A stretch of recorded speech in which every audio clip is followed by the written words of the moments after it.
In this video, I'm going to teach you a simple three-step liquidity trading strategy that you can use as the foundation of your very own trading system. We're going to go step by step. I will teach you the concepts we're going to use first of all, then show you how to put the system into action with some trade examples. And then at the end, I'm going to give you access to a brand new free course that I've just dropped, which helps you to build systems and optimize your trades. I believe it's the best free education I've put out, so stick around to the end. And with that said, let's get into the learning. So the system that I'm going to teach you today uses only three different concepts. We are going to use market structure, supply and demand, and liquidity. So before we begin with the system, I'm going to go through each of these and show you exactly what they are and how we are personally going to use them inside of this system. Now, just an extra note before we begin, this system can be applied to absolutely any time frame on pretty much any currency pair. Now, you could probably branch it into other assets, but I would just focus on Forex because I know it works here. So now let's take a look at the foundational concept that this system is built around, liquidity. So in its simplest format, liquidity refers to orders, so buying orders and selling orders. And what we are looking to do with the concept of liquidity is identify areas where significant amounts of buying or selling are taking place. Now, the way that we would do this is use pretty basic retail concepts like support and resistance to identify where liquidity and where orders are situated. So looking at this example of a downtrending market, we could see there is a resistance level here. So for many traders, this is seen as resistance. They will sell once this resistance is retested. Now, because we know that there is a mass of sellers here, we know that basic retail education suggests that stop losses should go above this level. So we have stop losses for sellers at this resistance. And as well as that, we obviously have breakout traders who are looking to see the market push up like this. Then they will look for a retest and a continuation higher. So as well as stop losses for sellers, we have buy stop orders looking to catch this new wave once the market breaks out. But the markets move because of a battle between buyers and sellers. When there's more selling than buying, markets go down. And when there's more buying than selling, markets go up. So when we have an area where there's a mass of orders in the market, these are the areas where significant reactions generally will occur from. Now, in this example, we know there's a huge amount of orders at this level. So if the market can reach into this level, there is going to be a lot of orders triggered, which can provide conflicting liquidity for people to sell. So what we will oftentimes see with the resistance is rather than breaking and retesting perfectly, and rather than trading off of it perfectly, a lot of the times we will see the market sweep that high, trade to the area where the orders are situated, because orders are generally taking place around highs and lows and not within the middle of ranges.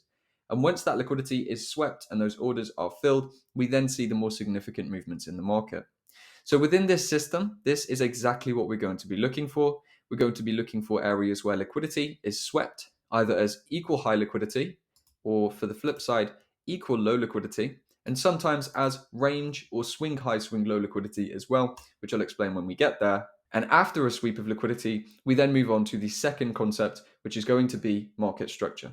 So the concept of market structure suggests that markets move in three different phases. We have uptrends, where the market is continually printing higher highs and higher lows. We have consolidations, where the market is just simply moving sideways with no clear direction. And we have downtrends, where the market is printing lower lows and lower highs. Now, the aim is, of course, to buy through uptrends, stay out during consolidations, and sell through downtrends.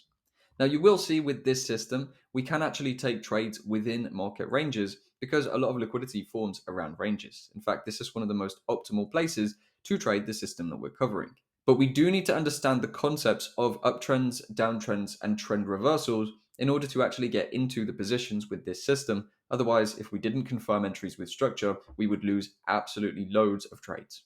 So I want to introduce you to what I call the standard confirmation. It's basically just a trend reversal, but this standard confirmation is pretty much what I use to get into all of my positions, and this system will be no different. This is how we will be identifying entries for our trades. So in a standard confirmation, what we are looking for is for either the market to shift from higher highs and higher lows into a phase of lower lows and lower highs, indicating a break in structure, which leads us into that. Now, what this tells us is that the market trend is reversing from bullish to bearish because we're seeing the market fail to print new highs and instead start to print new lows. So the concept with this is then to sell from this point when the market gets back to it. Now, for a bullish example, we are just looking for the opposite, where a downtrending market that's forming lower lows and lower highs shifts into a higher high, higher low phase. And the concept here is once a higher high has been formed, we will be looking to enter buys from the higher low. So we are looking for selling opportunities to take the market down from this point, or we are looking for buying opportunities to take the market up from this point once the structure has shifted. So this market reversal is very simple. All we're looking for is highs and lows. And when we see the shift, that is what's going to indicate our entry. Now you're going to see that this is staple to our system because this is exactly what we're going to be using for entries on every single opportunity without failure. And the final concept to cover before we get into system application is supply and demand.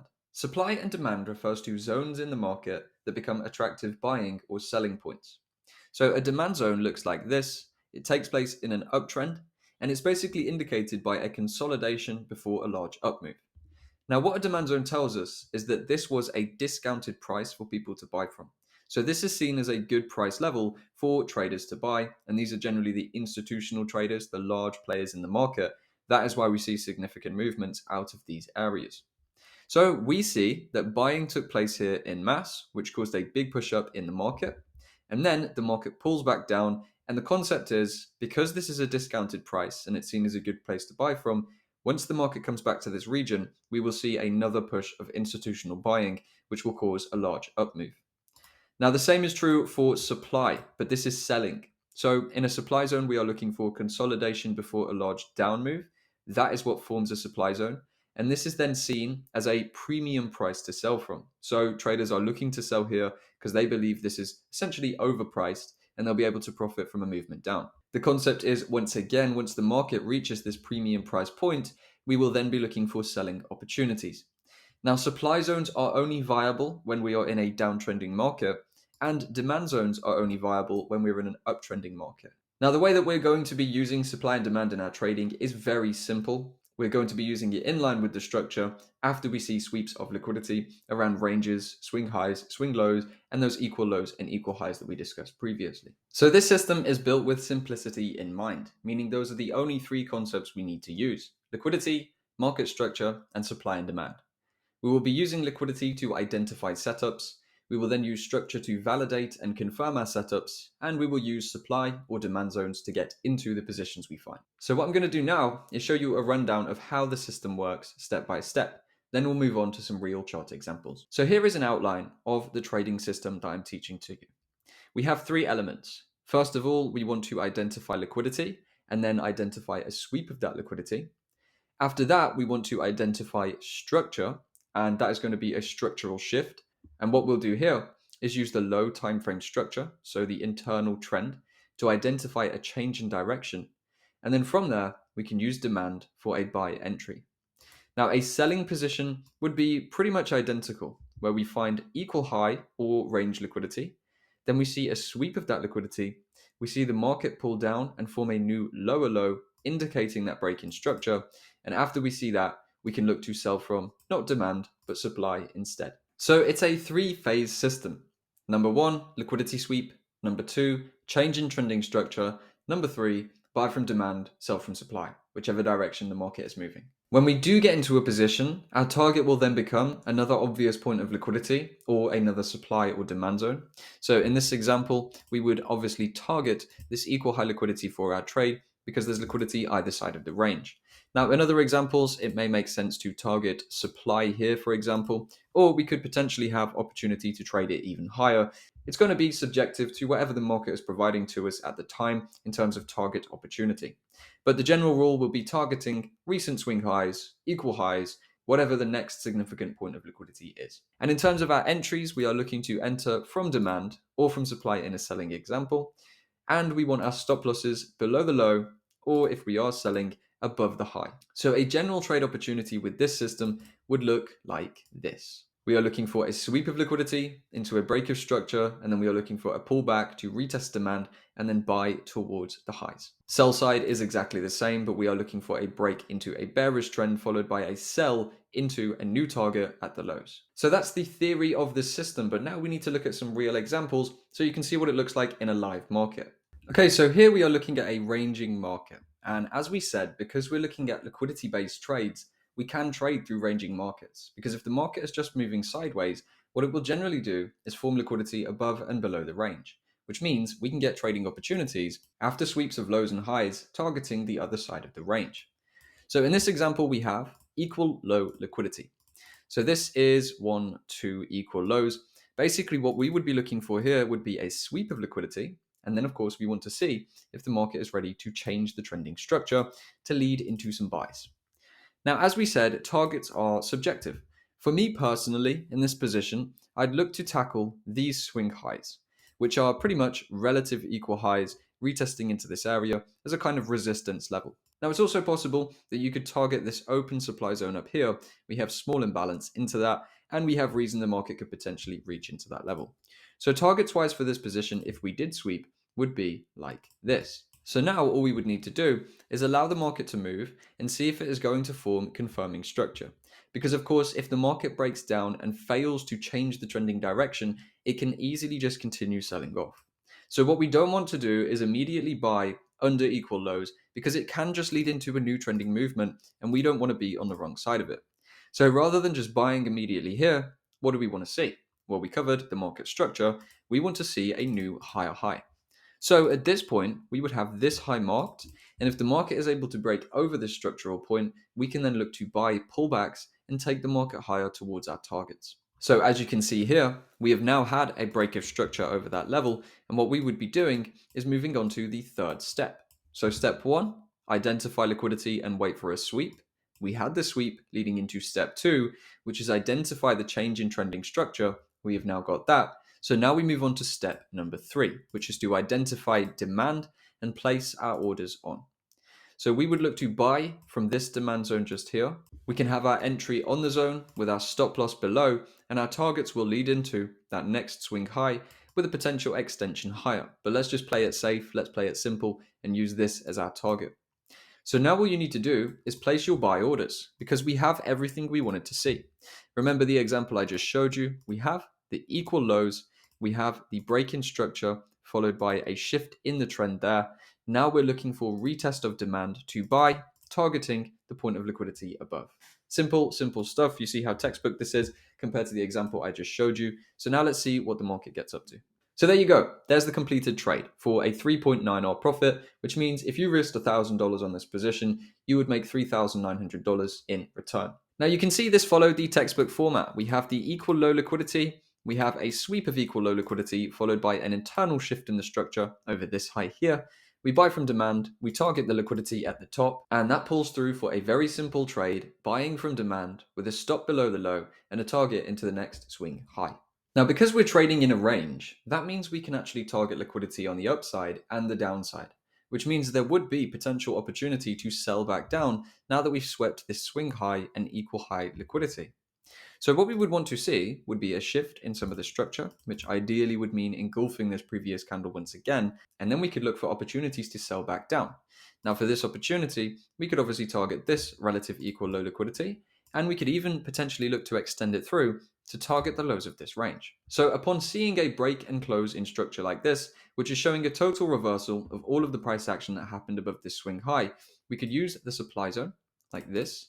We could place a selling order on the supply zone, stop loss above the zone, targets down towards the point of equal low liquidity, and potentially even the full extension into the lows just there. Now let's follow the same format and be very safe with our position. So we will just target this point here for our trade, which is still going to bring a $3,000 return for every $1,000 risked. Now, as you can see, the market has retested the entry, pushed down towards that target, and filled our trade opportunity. Now, in this example, we did see some wicks to the upside, but they didn't break supply. And that is why using supply zones like this is such a good way to set up our trade. Now, ideally, our stops could have been refined a little bit more, which could have brought us a 3.5 return, but even a 3R return is just great. So over these two positions, which have been very simple, straightforward positions, followed by liquidation, change in the trend, buy from demand, liquidation, change in the trend, sell from supply, we could have made over $7,000 just in this singular trading session, from the buy side trade into the sell side trade. So following on from this trade, we had a full meltdown under this swing low. So now at this point, we, number one, may potentially see continuation of the downside, or number two, if we could see a break in the structure, we would look to take the trade the other way. So as you can see, we get that structural shift. Now let's mark this out. First of all, we have the sweep of liquidity. Then we have the break of structure, which changed the trending direction. And following on from the break of structure, we would identify demand, which is going to be this candle before the large up move. We can place our entry on demand, stop loss below, and for a position like this, we can target the swing high liquidity.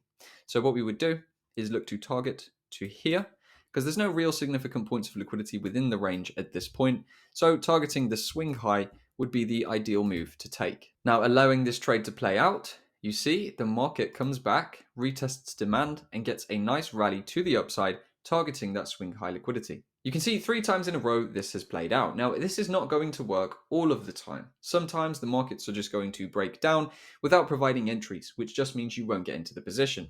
And other times you'll get into a trade and it will end up liquidating you. So we may get a push up like this, and then the market could pull back down and take you out of your position and lead into a downtrend. That is always a risk, but with any trading system, we only really need to look to win 5 out of 10 trades. If we can do that, we will be just fine.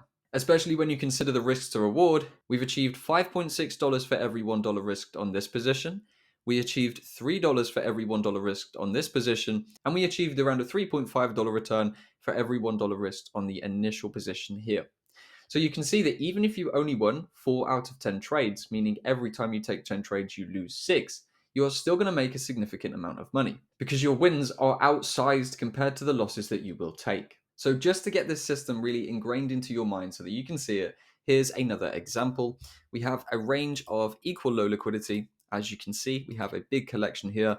This is a support floor. We know stop losses are waiting beneath this level, and so are sell stops. So there's a whole bunch of liquidity under this level. We see the sweep of liquidity. Nothing happens just yet. We wait for a break in structure, which takes place just here. And following that break of structure, we can now trade with confidence back upwards through the range. So to do that, we will target the next point of liquidity, which in this example you can see, we have a collection of very clear equal high liquidity there. We target that for our position, and that will bring us a 3.63% return. We could actually have the stop dialed in a bit tighter, but putting it under this low will just give us that extra wiggle room in case the market wicks just below the zone. And here's one more example using range liquidity and equal low liquidity. So here we see equal lows, 1, 2. We also have range liquidity, which is essentially swing low liquidity. So we had this big push up, then we started turning into a trading range. This is the low of the trading range. As you can see, after we swept the low and also swept the equal low liquidity, we then had a shift to the upside, breaking structure. So we would then use demand, looking for a pullback, and our buy point would have been just here. Now, in this particular example, it would have been very tricky for us to see the demand zone. So what we can do in that example is actually refine the market. So we can go to a lower time frame. In this example, I'm using the 10-minute. That's a chart that I use. You could use the 15. And what we can do is then identify a low time frame zone. We would have seen this as our demand zone. For this trade example, I would have liked to have put the stop under the full low. So my stop loss would have been down here simply because of the risk of us trading into the lower zone. And then targets wise, we would target the next point of liquidity, which would be the swing high up there.